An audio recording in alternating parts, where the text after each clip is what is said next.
Visitar la escuela de mecánica de la Armada, ESMA, no era algo que tenía planeado para mis vacaciones en Buenos Aires. El lugar había sido un oscuro símbolo del pasado argentino, un centro clandestino de detención durante la dictadura militar donde torturaban y mataban a sus enemigos. Ahora ese edificio funciona como un espacio de memoria, pero la atmósfera no perdió su densidad. Una especie de niebla emocional parece colgar en el aire, como si las paredes aún guardaran los gritos de los que nunca salieron de allí. Mi intención inicial era simplemente aprender más sobre la historia del país. Pero desde que crucé el umbral de sus puertas, algo cambió. La luz parecía atenuarse inexplicablemente, a pesar de que el día era soleado. Era como si el edificio respirara, exhalando un frío que se colaba bajo la piel. Recorrí las primeras salas del museo con respeto. Había imágenes, documentos y relatos de supervivientes. Las voces de las guías resonaban en los pasillos, pero no lograban llenar el silencio entre los grupos de visitantes. Entonces decidí separarme. Algo en mí quería explorar los rincones menos transitados. Fue en un corredor vacío donde lo sentí por primera vez, una opresión en el pecho, como si el aire estuviera cargado de electricidad. Miré a mi alrededor, buscando la fuente de mi incomodidad, pero todo parecía normal. Sin embargo, al fondo del pasillo, una puerta entreabierta llamó mi atención. No estaba señalizada, pero su existencia parecía desafiar el orden del resto del edificio. Sin pensarlo demasiado, me acerqué y la empujé suavemente. Detrás de la puerta, una escalera descendía en espiral hacia la penumbra. La curiosidad venció al instinto de dar media vuelta. Bajé los escalones, notando que el eco de mis pasos se apagaba demasiado rápido, como si las sombras se tragaran el sonido. El sótano era diferente al resto del edificio. Las paredes, desnudas y agrietadas, carecían de los carteles y las luces que iluminaban las salas del museo. Me moví despacio, guiado por un tenue resplandor que provenía de un extremo del pasillo. A medida que avanzaba, las sensaciones extrañas se intensificaban. El aire estaba helado, y el aroma de humedad y óxido se mezclaba con algo más, algo que no podía identificar pero que me llenaba de náusea. Entonces lo escuché, un susurro. Era apenas audible, como el roce de hojas movidas por el viento, pero aquí abajo no había viento. Me detuve, tratando de localizar la fuente del sonido, pero parecía provenir de todas partes. Seguí avanzando, atraído por la luz al final del corredor. Cuando llegué, descubrí una pequeña sala. Había un viejo escritorio de madera y una silla rota, pero lo que capturó mi atención fue un conjunto de fotografías pegadas en la pared. Las imágenes eran borrosas, tomadas en blanco y negro, y mostraban escenas de personas amontonadas en una habitación oscura, con expresiones de angustia. El susurro se hizo más claro, y por un instante creí distinguir palabras. Era un murmullo de voces mezcladas, demasiado bajo para entender, pero suficiente para erizarme la piel. Me giré hacia la puerta, decidido a salir, pero algo me detuvo. En el umbral había una figura.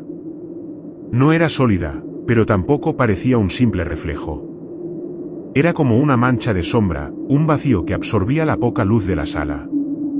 No podía distinguir rasgos, pero sentía su mirada fija en mí. Mi cuerpo se congeló. Intenté retroceder, pero mis piernas no respondían. Entonces la figura se movió, deslizándose hacia mí sin hacer ruido. Cerré los ojos, esperando lo peor, pero cuando los abrí, la sala estaba vacía. El susurro había cesado, y el aire parecía menos denso. No perdí tiempo en subir las escaleras y salir del sótano, pero algo me seguía. Podía sentirlo, una presencia justo fuera de mi campo visual. Cuando volví a las áreas principales del museo, todo parecía normal.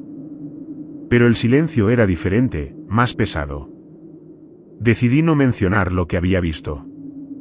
Me repetí que tal vez era mi mente jugando trucos, pero algo en el fondo de mi ser sabía que no era así. Esa noche, en mi hotel, los sueños fueron insoportables. Escuché los susurros, vi las imágenes de las fotografías y sentí la mirada de la sombra. Pero lo peor ocurrió al despertar. Sobre la mesa de noche había una fotografía que no pertenecía a mí. Era una de las imágenes del sótano, una habitación llena de sombras, y en una esquina, mi rostro reflejado en un vidrio. La fotografía que apareció en la mesa de noche fue un punto de quiebre. Quise creer que alguien del museo había deslizado una copia en mi bolso, pero sabía que eso no explicaba su aparición en la habitación. La única explicación que tenía sentido era la más perturbadora: algo me había seguido. Pasé el día siguiente intentando distraerme. Caminé por los barrios de Buenos Aires, visité librerías y cafeterías, pero la sensación de ser observado no me abandonaba. El peso invisible sobre mis hombros crecía, y al caer la noche, regresé al hotel más cansado que nunca. Cuando intenté dormir, la verdadera pesadilla comenzó. Apenas cerré los ojos, el murmullo regresó. Era como si estuviera dentro de mi cabeza, envolviéndome en un coro de voces lastimeras. Me levanté sobresaltado, encendí todas las luces de la habitación y busqué cualquier cosa fuera de lugar. En el espejo del baño encontré algo. Había marcas en el cristal, trazos que parecían hechos con un dedo en el vaho de la superficie. Formaban palabras, aunque incompletas: no estamos solos. El frío recorrió mi espalda.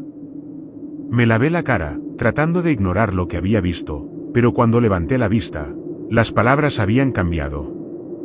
Ahora decían: regresa. No volví a dormir esa noche. Cuando el amanecer finalmente iluminó la habitación, salí del hotel sin un plan claro. Algo dentro de mí sabía que no podía huir. No importaba dónde estuviera, esa presencia me encontraría. Volví a la ESMA, esta vez con una mezcla de miedo y determinación. Había algo allí abajo que necesitaba respuestas, algo que me había arrastrado a su mundo y no me dejaría ir. El museo estaba tranquilo, casi vacío. Evité a los guías y tomé el mismo camino hacia el pasillo del sótano. La puerta seguía entreabierta, como si me estuviera esperando. Bajé las escaleras, sintiendo el aire helado rodearme una vez más. Cuando llegué al final del corredor, la sala con las fotografías parecía diferente. Ahora, las imágenes estaban dispuestas en un patrón extraño, como un mosaico que formaba algo más grande. Me acerqué, y el frío se intensificó. El mosaico era un rostro. Una amalgama de facciones humanas formadas por las fotografías, con una expresión de agonía y desesperación. Antes de que pudiera procesarlo, el susurro se transformó en un grito. Era un sonido desgarrador, como si cientos de voces clamaran al unísono. Cubrí mis oídos, pero el sonido parecía provenir de dentro de mi cabeza. Entonces, sentí que el suelo se movía bajo mis pies. La sala empezó a cambiar. Las paredes parecían alargarse, y las sombras se espesaban. Era como si el lugar estuviera vivo, moldeándose a medida que avanzaba.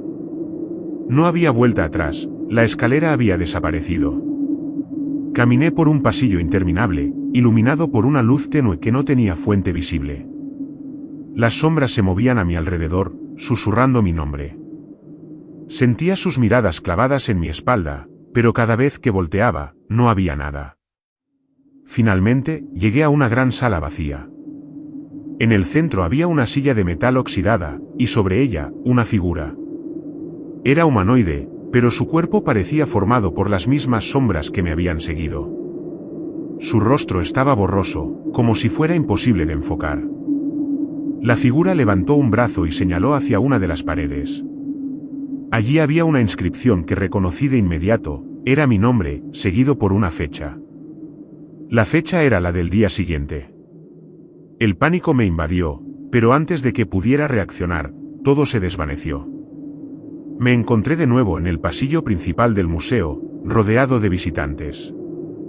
Miré a mi alrededor, pero nadie parecía haber notado mi ausencia.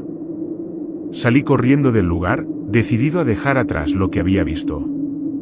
Esa noche, sin embargo, no hubo escape. Las sombras me rodearon mientras dormía, y las voces no cesaron de susurrar mi nombre. Al despertar, encontré la misma inscripción que había visto en el sótano, grabada en la pared de mi habitación. No me quedé para averiguar qué significaba. Dejé Buenos Aires al día siguiente, con la esperanza de que la distancia me protegiera. Pero en cada lugar al que voy, las sombras me siguen. No importa dónde esté, el susurro regresa cada noche. No sé cuánto tiempo más podré soportarlo, pero algo me dice que la fecha que vi en la inscripción no es un simple recordatorio. Es un aviso de que mi tiempo se acaba. Si disfrutaste este relato y quieres escuchar más historias que te hagan poner los pelos de punta, dale like y suscríbete. Recuerda que ya se encuentra disponible la playlist de historias de terror para valientes y te la voy a estar dejando aquí para que puedas disfrutar las mejores historias de terror. Si alguna vez te ha pasado algo paranormal, puedes enviarme tu historia para que la comparta en futuros vídeos. Recuerda que el terror existe hasta en los rincones donde menos te lo esperas.